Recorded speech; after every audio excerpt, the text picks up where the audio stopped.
In a world that celebrates instant reactions and online outrage, remaining calm is seen as weakness. But what if it's actually your greatest power? When society teaches you to get offended by everything, the ability to stay centered becomes the most rebellious act you can commit. The modern world profits from your anger, politicians, platforms, even your peers.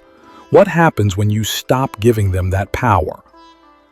Welcome to StoicCraft, where we explore timeless Stoic wisdom to help you master your emotions, sharpen your mind, and live with clarity in a chaotic world. Have you ever felt like someone's words or actions ruined your entire day? Maybe it was a rude comment, a thoughtless gesture, or even just an unexpected inconvenience. It's frustrating, isn't it? But here's the truth. No one has the power to control your emotions unless you let them. What if you could stay calm and unshaken, no matter what life or anyone else throws your way? Imagine walking through your day with a sense of peace so strong that even the most irritating situations couldn't rattle you. That's not just wishful thinking, it's emotional mastery. In this episode, we're diving into 10 transformative lessons that will help you stop reacting impulsively, let go of anger, and regain control over your emotions. These lessons aren't about ignoring your feelings or pretending not to care. They're about building the mental strength to navigate life's challenges with grace and clarity. Whether it's dealing with criticism, setting boundaries, or learning to let go of grudges, you'll discover practical tools to protect your peace and live with confidence. By the end of this episode, you'll have the mindset and strategies you need to stay unbothered even in the most difficult situations. So, if you're ready to unlock the secret to emotional freedom and live a life where no one else can control your mood, let's get started. Your journey to mastering your emotions begins now. 1. Understand that your reactions are your choice. Picture this. You're in the middle of a peaceful day, maybe sipping coffee or walking through the park, when suddenly someone says something rude or inconsiderate. Your calm vanishes, replaced by anger or frustration. You think, why did they ruin my day? But here's the truth. They didn't, you did. Your emotions are your responsibility, not theirs, not anyone else's. No one has the power to control how you feel unless you hand that power to them. Think of it this way. The world can throw challenges at you, but only you decide how to react. Let me offer a fresh perspective. Imagine you're wearing noise-canceling headphones in a busy city. The chaos of honking cars and loud conversations doesn't disappear. It's still there. But it doesn't reach you. Mastering your reactions works the same way. You don't have to let the noise of other people's behavior invade your peace. A wise thought captures this beautifully. Between stimulus and response, there is a space. In that space lies our power to choose our response. In our response lies our growth and our freedom. When someone cuts you off in traffic or criticizes your work unfairly, it's easy to blame them for your anger. But what if instead of reacting, you paused? In that pause, you find power. The power to choose calm over chaos, strength over impulsiveness. Here's a real-world example. Imagine your coworker dismisses your idea during a meeting. Instead of snapping back or stewing in resentment all day, take a moment to breathe and reflect. Is this about me, or is it their own stress or bias showing? By reframing the situation, you neutralize its impact on your emotions. The beauty of this approach is that it's not about suppressing how you feel. It's about recognizing that your feelings are separate from your reactions. Anger, frustration, and disappointment are natural, but they don't have to dictate what you do next. Here's a simple strategy to start practicing this mindset. 1. Pause and identify when you feel triggered. Pause and name the emotion you're experiencing: anger, hurt, irritation. This breaks the automatic reaction cycle. 2. Ask questions. Reflect on why you're feeling this way. Is it because of what happened, or your interpretation of it? 3. Choose your response. Decide how you want to act based on your values and long-term peace, not the heat of the moment. Imagine the freedom of walking through life, unbothered by others' actions. The rude stranger, the thoughtless remark, the minor inconvenience, all of them lose their grip on you when you take control of your reactions. In every moment, you have a choice. You can let others dictate your emotions, or you can reclaim your power and protect your peace. The next time someone tries to push your buttons, remember, their behavior doesn't define you, your reaction does. And in choosing calm, you gain not just emotional mastery, but true freedom. 2. Stop expecting people to behave like you, but when you find yourself in need, they're nowhere to be found. Disappointment washes over you, and you think, how could they be so inconsiderate?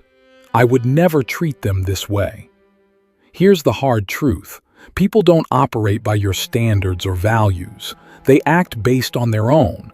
Expecting others to think, behave, or respond the way you would is like trying to control the weather.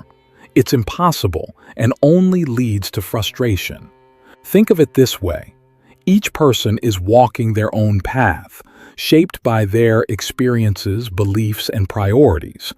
When someone does something that annoys or hurts you, it's often not a reflection of you.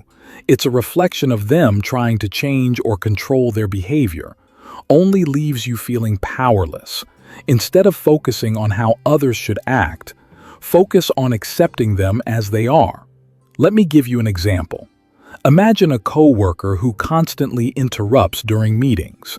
Instead of seething with frustration or trying to teach them a lesson, recognize that their habit has nothing to do with you. By letting go of the expectation that they'll change you, free yourself from unnecessary emotional turmoil. A wise thought sums this up perfectly. Expectations are the root of all suffering. The less you expect others to behave in a certain way, the more you protect your peace. Here's a practical exercise to help you let go of these expectations. 1. Acknowledge your assumptions. When someone upsets you, ask yourself, what was I expecting them to do? 2. Challenge that expectation. Reflect on whether it's realistic to expect someone else to act exactly as you would. Shift your focus. Instead of trying to control their behavior, focus on how you can respond calmly and maintain your peace. Think about how liberating this mindset is. The rude stranger, the forgetful friend, the inconsiderate coworker, none of them have the power to disrupt your emotions unless you let them. When you stop expecting others to meet your standards, you take back control of your reactions. In the end, people are who they are, not who you want them to be. Accepting this truth doesn't mean tolerating bad behavior or abandoning your values. It means recognizing that your peace is too valuable to sacrifice for something you can't control. The next time someone, about how liberating this mindset is, the rude stranger, the forgetful friend, the inconsiderate coworker, none of them have the power to disrupt your emotions unless you let them. When you stop expecting others to meet your standards, you take back control of your reactions. In the end, people are who they are, not who you want them to be. Accepting this truth doesn't mean tolerating bad behavior or abandoning your values. It means recognizing that your peace is too valuable to sacrifice for something you can't control. The next time someone disappoints or frustrates you, pause and remind yourself they're acting from their nature, not mine. And that's okay because I choose my response. By releasing those expectations, you gain freedom, not just from others' actions, but from the emotional weight they once carried. 3. Let go of the need to always be right. Think about the last time you got into an argument. Maybe it was over something trivial like which route was faster, or something deeper like a disagreement with a close friend or partner. As the conversation heated up, did you feel that strong urge to prove your point, to show them you were right? We've all been there, clinging to our version of the truth like it's a lifeline. But here's the thing, that need to always be right, it's exhausting and unnecessary. The need to win every argument or prove your perspective often stems from insecurity. It's as if being wrong threatens our worth or identity. But what if you could let go of that need entirely? What if you could approach disagreements with curiosity instead of defensiveness? A powerful thought to keep in mind is this: would you rather be right or would you rather be at peace? Often our insistence on being right creates tension, damages relationships, and fuels our frustration. On the other hand, letting go of the need to prove yourself allows you to preserve your peace and approach conflicts with understanding. Imagine someone accuses you of something unfair. Your instinct might be to defend yourself, to argue your case, or to point out their flaws in return. But what if you paused and asked yourself, is it worth my energy to prove them wrong? Will this argument change anything important in my life? In most cases, the answer is no. Here's an example. A friend might insist that their way of handling a problem is better than yours. Instead of diving into a debate, you could say, I see where you're coming from, and I respect your perspective. By doing this, you not only diffuse the tension, but also maintain your calm and avoid unnecessary conflict. The 10-ceased philosopher Lao offers timeless wisdom. He who is attached to his views will never grow. Letting go of the need to be doesn't mean abandoning your principles or silencing your voice. It means recognizing that not every disagreement needs a resolution in your favor. It's about choosing when to engage and when to step back. Here's how to start practicing this mindset. 1. Pause before responding. When you feel the urge to argue, take a deep breath and reflect on whether it's worth your energy. 2. Seek understanding instead of trying to win. Ask questions to understand the other person's perspective. This approach often de-escalates conflict. 3. Pick your battles. Save your energy for disagreements that truly matter, ones that align with your values or affect significant outcomes. Over time, you'll find that letting go of the need to always be right brings immense freedom. You'll start noticing how much lighter and calmer you feel when you stop trying to control every conversation or prove every point. Arguments lose their grip on your emotions because you've chosen peace over pride. Remember, your value isn't tied to winning debates or proving your intelligence. It's in how you carry yourself, how you protect your energy, and how you maintain your inner peace. The next time you're tempted to argue, pause and remind yourself, being right won't make me happy, but being calm will. And in that moment, you'll experience the true power of letting go. 4. Stop letting others' words define your worth. Imagine this. You're excitedly sharing an idea, something you're truly passionate about, and someone interrupts with a dismissive comment. Their words cut deep, and suddenly the confidence you felt disappears. Why does this happen?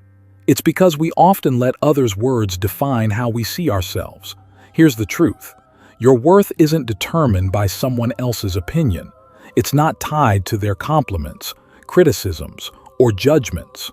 When you rely on others to validate you, you hand them the power to control your emotions.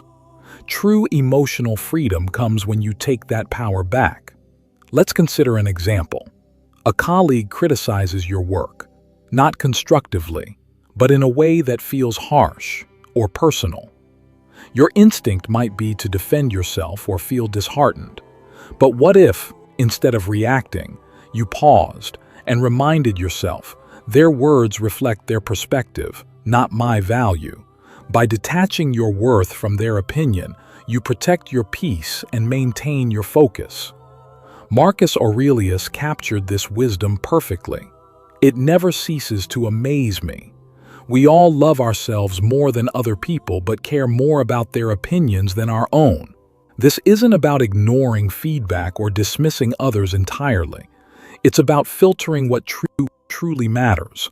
Constructive criticism can help you grow, but unwarranted negativity doesn't deserve space in your mind. Here's how to stop letting others' words define. Define your worth one pause before reacting when someone's words sting. Take a moment to breathe. This pause gives you the chance to choose your response instead of reacting impulsively. Two separate. Fact from opinion. Ask yourself, is there truth in what they're saying, or is it just their perspective? Focus on what helps you grow and let the rest go. 3. Reaffirm your worth. Remind yourself that your value isn't tied to anyone else's approval. Your worth is intrinsic, independent of external validation. Lao offers another layer of wisdom. Care about what other people think, and you will always be their prisoner.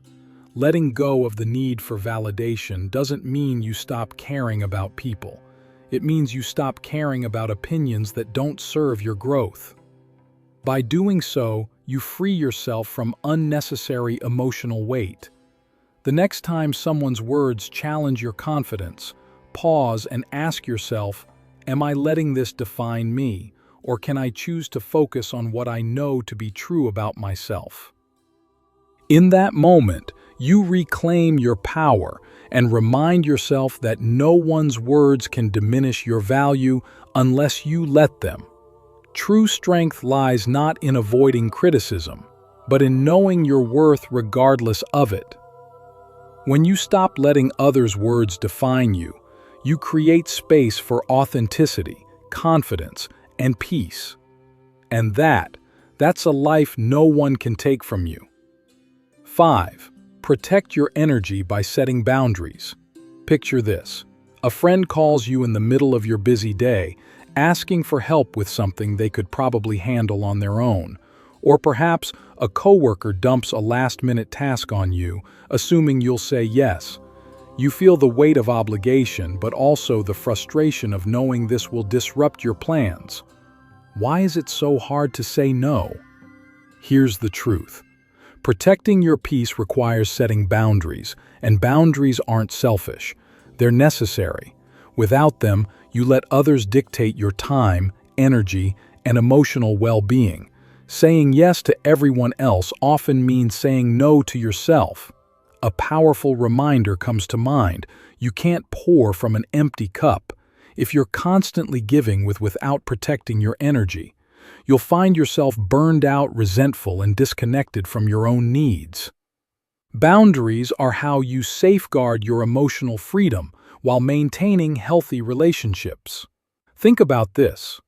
When someone oversteps your boundaries, it's not their fault, it's yours, for not clearly defining and upholding them. People aren't mind readers, and unless you communicate what you're okay with, they'll continue to push, often unintentionally. Setting boundaries is a form of self-respect, and it also teaches others to respect you. Here's an example. Imagine you're always the person friends come to for advice, even late at night. You want to be supportive, but it's draining your energy. Instead of silently resenting them, you could say something like, "I care about you, but I need to keep evenings for myself to recharge. Let's talk tomorrow instead." This approach is firm yet kind, and it protects your peace without damaging the relationship. Epicus reminds us, freedom is the ability to live as we wish. Living freely doesn't mean ignoring others' needs. It means deciding where your energy is best spent. Boundaries let you choose your priorities and ensure you're not giving more than you can handle. Here's how to start setting boundaries effectively. 1. Be clear and honest. Communicate your limits calmly and directly. People are more likely to respect boundaries when they understand them. 2. Use I statements. Focus on your needs rather than blaming others. For example, say, "I need some quiet time after work," instead of, "You're always bothering me." 3. Stick to your boundaries. Once you set a limit, uphold it. Consistency shows others that you're serious about protecting your space. LSU offers another perspective. He who knows when to stop does not find himself in trouble. This wisdom reminds us that knowing your limits and respecting them prevents unnecessary stress and frustration. Boundaries aren't walls to shut people out. They're bridges to healthier, more balanced relationships. The next time you feel overwhelmed or taken for granted, pause and ask yourself, have I communicated my needs clearly? Am I honoring my own boundaries by setting limits? You free yourself from unnecessary obligations and reclaim your energy for what truly matters. Remember, you're not responsible for managing everyone else's feelings or fixing their problems. Your primary responsibility is to yourself, your peace, your time, and your emotional well-being. So protect your energy, set your boundaries, and watch how much lighter and more in control you feel. Because when you prioritize yourself, you give the best version of yourself to the world. 6. Detach from the opinions of others. Imagine this. You share an idea you're proud of with a group of people, but instead of support, you're met with criticism or indifference. That sting of disappointment, it's real and it can spiral into self-doubt. But here's a question to ask yourself. Why does their opinion carry so much weight? The need for approval is deeply ingrained in us, but relying on external validation is like chasing shadows. You'll never truly catch it. Emotional freedom begins when you stop letting the opinions of others define your worth. Think of it this way. Everyone views the world through their own lens, shaped by their experiences, biases, and insecurities. What someone says about you often reveals more about them than it does about you. When you internalize their opinions, you give them power over your emotions and decisions. Why let someone else control your narrative? A simple yet powerful thought to remember. Your worth isn't up for debate. It's not tied to what others think of you. Whether it's praise or criticism, it's something intrinsic, unshaken by external noise. Let's consider a practical example. Imagine you're wearing a brand new outfit you love, and a coworker makes a passing remark that's an interesting choice. You could let their comment ruin your confidence, or you could remind yourself that their opinion doesn't diminish your joy. When you detach from the need for approval, you free yourself to live authentically. The Stoic philosopher Epictetus said, "If you want to improve, be content, to be thought foolish and stupid."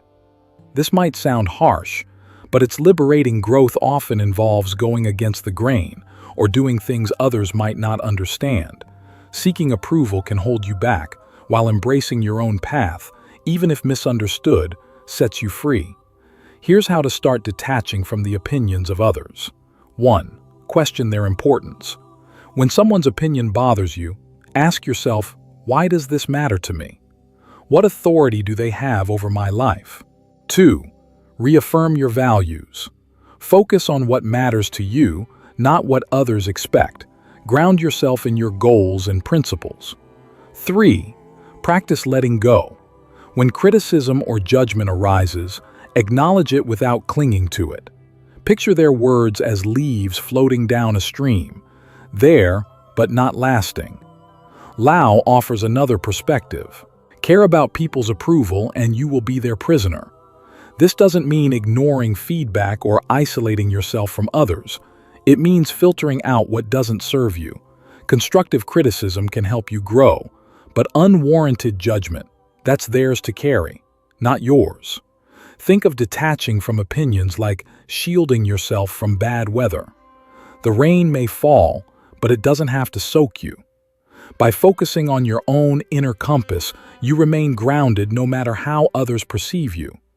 The next time someone's words shake your confidence, pause and ask yourself, am I living for them or for me? By choosing to detach, you reclaim your freedom, protect your peace, and build a life that's authentically yours. Remember, your path is yours alone, and it's far too important to be swayed by fleeting opinions. 7. Respond with silence, not anger. Imagine this. You're in a heated argument. Someone says something hurtful or intentionally provocative, and you feel the anger rising. Your heart pounds. Your face heats up, and your instinct is to fire back with a cutting remark. But what if instead of reacting, you simply say nothing? Silence is one of the most powerful tools you have when dealing with others. Negativity. It's not about conceding or avoiding confrontation. It's about choosing calm over chaos. Responding with silence doesn't mean you're weak. It means you're strong enough to value your peace over the need to retaliate. There's wisdom in this. The less you respond to negativity, the more peaceful your life becomes. Silence speaks volumes. It says, "I won't let your behavior control me." Let's take an example. Imagine someone at work undermines you during a meeting, trying to make you look bad in front of others. You have two choices: engage in a back-and-forth argument, or pause and respond with silence. By staying silent, you deny them the reaction they seek and maintain your composure, showing everyone around you who truly holds the higher ground. The Stoic philosopher Marcus Aurelius said, "The best answer to anger is silence." Anger often seeks fuel to keep burning, and silence starves it. When you choose not to engage, you're breaking the cycle of negativity and protecting your emotional well-being. Think of silence as a shield. It deflects the noise without pulling you into the fight. Here's how to make silence your go-to response in moments of provocation. 1. Pause before reacting. When someone says something provocative, take a moment to breathe. Silence creates space for clarity. 2. Listen without defending. Sometimes people just want to vent or be heard. Let them speak without interrupting or feeling the need to explain yourself. 3. Speak only when necessary. If a response is required, keep it calm, measured, and to the point. A Buddhist teaching reminds us, speak only if it improves upon the silence. This doesn't mean you suppress your feelings. It means you choose when and how to express them. Silence doesn't ignore the problem. It preserves your energy for moments where your voice truly matters. Think about how often we regret words said in anger. Silence removes that regret. It allows you to reflect, reassess, and respond thoughtfully rather than impulsively. And often, silence says more than words ever could. The next time someone tries to provoke you, pause and ask yourself, will responding add value, or will it simply escalate the situation? By choosing silence, you protect your peace, demonstrate strength, and keep control of the narrative. Remember, silence isn't the absence of a response. It's the presence of wisdom. It's the ability to rise above the noise and say, "Your words don't control me, my peace." And a low practice, gratitude to dissolve anger. Imagine you're having one of those days where everything seems to go wrong. Your plans fall apart, someone makes a rude comment, and the smallest inconveniences feel unbearable. Anger starts bubbling up and you think, why does everything have to be so difficult now?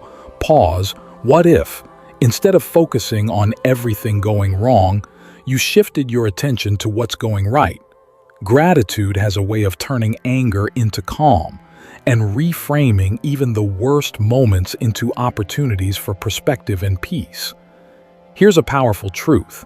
You can't feel grateful and angry at the same time. Gratitude works like a mental reset button. It pulls you out of the spiral of negativity and reminds you of the good that still exists, even in frustrating situations. Take a simple example. You're stuck in traffic, running late to an important appointment. Instead of fuming at the cars ahead, try this: take a deep breath and think of 3 things you're thankful for. Maybe it's the fact that you have a car, the opportunity you're headed toward, or even just the music playing on the radio. It might sound small, but this shift can transform your emotional state almost instantly. The Philosophy 4, Cicero said, "Gratitude is not only the greatest of virtues, but the parent of all others." Gratitude doesn't just dissolve anger. It builds resilience, fosters patience, and helps you focus on what truly matters. It's a tool you can use anytime, anywhere to protect your peace. Here's how to make gratitude a daily habit. 1. Pause and reflect when anger starts to rise. Take a moment to breathe and ask yourself, what's one thing I can be thankful for right now? 2. Keep a gratitude journal at the end of each day. Write down 3 things that went well, no matter how small they seem. This trains your mind to look for the positive. Use gratitude as a reframe. When faced with a challenge, think about what you can learn or how the situation could be worse. Gratitude often comes from recognizing what you still have. For example, let's say someone criticizes you harshly. Instead of letting anger take over, try reframing it. I'm grateful for the chance to learn from this feedback, even if it wasn't delivered kindly. This doesn't excuse the other person's behavior, but it keeps you in control of your emotions. The reminders let us rise up and be thankful for. If we didn't learn a lot today, at least we learned a little. And if we didn't learn a little, at least we didn't get sick. And if we got sick, at least we didn't die. So let us all be thankful. Gratitude shifts your focus from what's lacking to what's present. It's not about denying frustration or anger. It's about choosing to prioritize what uplifts you over what drags you down. The next time you feel anger creeping in, pause and ask yourself, what can I be thankful for in this moment? You'll find that gratitude doesn't just dissolve the anger, it replaces it with calm, clarity, and a sense of control. And in those moments, you'll realize that peace isn't something you find, it's something you create. 9. Reframe criticism as a tool for growth. Imagine this.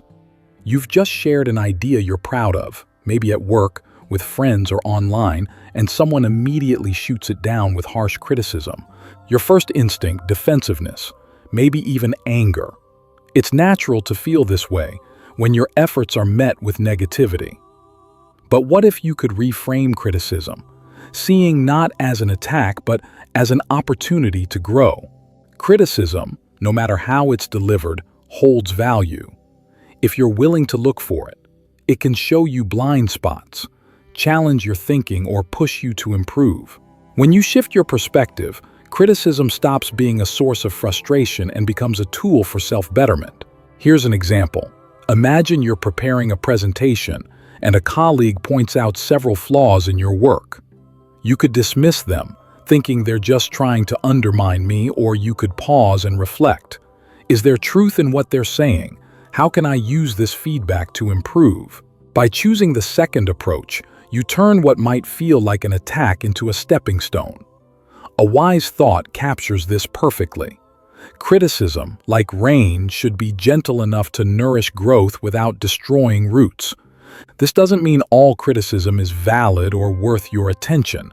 Some people criticize out of envy, ignorance, or malice. The key is to filter what you hear, keeping what's constructive and discarding what's not. Here's how to handle criticism with grace. 1. Pause before reacting when faced with criticism. Take a moment to breathe. This helps you avoid reacting emotionally. 2. Evaluate the source. Consider who's giving the feedback. Do they have your best interests in mind? Is their perspective informed? Find the lesson even poorly delivered. Criticism can carry a valuable insight. Ask yourself, what can I learn from this? Let's take a more personal example. Imagine a family member makes a critical remark about your choices, like your career or lifestyle. Instead of arguing or shutting down, you could say, I hear your concerns. I'll think about what you've said. This response shows maturity and gives you the chance to reflect later without escalating the conflict. Epictetus offers a timeless reminder. If anyone tells you that a certain person speaks ill of you, do not make excuses about what is said of you, but answer, he does not know my other faults, else he would not have mentioned only these. This Stoic wisdom reminds us not to take criticism too personally. Instead, see it as part of the journey towards self-improvement. The next time someone critiques you, ask yourself, What can I learn from this feedback? Is this criticism about me, or does it reflect more about them? How can I grow from this moment? Lao reminds us, knowing others is intelligence. Knowing yourself is true wisdom. Criticism, when approached with the right mindset, is a mirror that helps you understand yourself better. It's not always comfortable, but growth rarely is. By welcoming feedback, even when it stings, you develop resilience, humility, and a stronger sense of self. So the next time criticism comes your way, pause and reframe it. See it not as an obstacle, but as a stepping stone toward becoming your best self. Remember, growth often hides in discomfort, and those who embrace it unlock a level of strength that no criticism can shake. 10. Master the art of letting go. Imagine holding on to a hot coal, determined to throw it at someone who hurt you. But while you're waiting for the right moment, the coal keeps burning your hand. Anger, grudges, and resentment work the same way. They harm you far more than the person who caused your pain. The real strength lies not in holding on, but in letting go. Letting go doesn't mean forgetting or condoning what happened. It means releasing the emotional weight that drags you down, freeing yourself from the control of the past. When you let go, you reclaim your energy, your peace, and your ability to focus on the present. The Buddha puts it beautifully. Holding on to anger is like drinking poison and expecting the other person to die. Think about a time when someone wronged you. Maybe it was a betrayal, an unfair judgment, or an unkind word. How much time did you spend replaying that moment in your mind? How much energy did you waste imagining confrontations or seeking revenge? Letting go is the antidote to this endless cycle. It allows you to move forward instead of staying trapped in the past. Here's an example. Imagine you're at work and a colleague takes credit for your idea. You could spend days stewing over the injustice, letting it affect your mood and productivity. Or you could let it go, recognizing that your worth isn't tied to one moment of recognition. By choosing the latter, you protect your peace and focus on what truly matters, your growth and future opportunities. Lao offers profound wisdom. When I let go of what I am, I become what I might be. Letting go isn't just about releasing anger or resentment. It's also about letting go of perfectionism, fear of failure, or the need for control. It's about embracing life as it is, with all its unpredictability, and finding freedom in acceptance. Here's how to start practicing the art of letting go. 1. Acknowledge your feelings. Suppressing emotions only makes them stronger. Allow yourself to feel hurt, anger, or disappointment without judgment. 2. Reframe the situation. Ask yourself, what can I learn from this experience? How can I grow stronger because of it? 3. Focus on the present. Letting go is a choice you make for yourself, not for the other person. Shift your attention to the here and now, where your power lies. Think of letting go like releasing a balloon. The longer you hold on to it, the more it strains your hand. But when you let it float away, you feel lighter and freer. Life becomes less about what happened and more about what's possible. Marcus Aurelius reminds us, do not be disturbed by what is outside your power. Let it go, and you will find peace. This doesn't mean letting people walk over you or ignoring injustice. It means choosing where to direct your energy. By letting go of what you can't change, you create space for what you can: a brighter, calmer, and more fulfilling life. So the next time you find yourself clinging to anger or regret, pause and ask yourself, is this worth my peace? What would my life look like if I let this go? The answer will guide you toward emotional freedom, because true strength isn't in holding on, it's in knowing when to release, and when you do, you'll discover that the lighter you feel, the stronger you become. And there you have it, 10 powerful lessons to help you master your emotions and stay unbothered no matter what life throws your way. These aren't just ideas, they're tools you can use every day to protect your peace, build resilience, and take control of your reactions. Remember, the goal isn't to suppress your feelings or become indifferent. It's to respond to life's challenges with clarity and strength. Emotional mastery isn't about what happens to you. It's about how you choose to react. The power to stay calm, centered, and free lies entirely in your hands. As you move forward, take these lessons with you. Practice pausing before you react. Set boundaries that protect your energy and let go of the things and people you can't control. Each time you choose peace over anger, you take one step closer to living the unshakable life you deserve. If you found value in this episode, don't keep it to yourself. Share it with someone who might need a little extra calm in their life. And if you have your own tips or experiences about staying unbothered, I'd love to hear them. Drop a comment below. Thank you for joining me on this journey. Remember, emotional freedom isn't a destination, it's a practice. So keep showing up for yourself. Stay mindful and keep growing stronger every day. Until next time, take care and stay unbothered.